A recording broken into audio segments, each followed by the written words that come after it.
شروع اللہ کا نام لے کر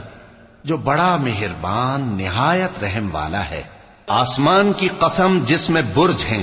اور اس دن کی جس کا وعدہ ہے،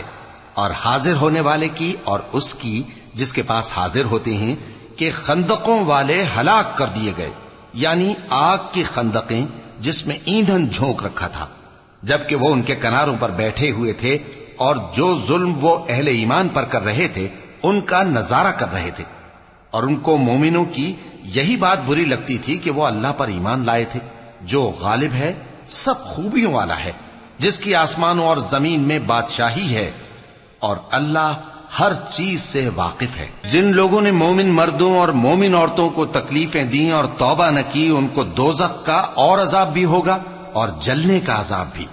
اور جو لوگ ایمان لائے اور نیک کام کرتے رہے ان کے لیے باغات ہیں جن کے نیچے نہریں بہ رہی ہیں، یہی بڑی کامیابی ہے۔ بے شک تمہارے پروردگار کی پکڑ بہت سخت ہے، وہی پہلی دفعہ پیدا کرتا ہے اور وہی دوبارہ زندہ کرے گا، اور وہ بخشنے والا ہے، بہت محبت کرنے والا ہے، عرش کا مالک، بڑی شان والا، جو چاہتا ہے سو کر ڈالتا ہے۔ بھلا تم کو لشکروں کا حال معلوم ہوا ہے،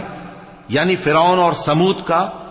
اصل بات یہ ہے کہ کافر مستقل جھٹلانے میں لگے ہیں،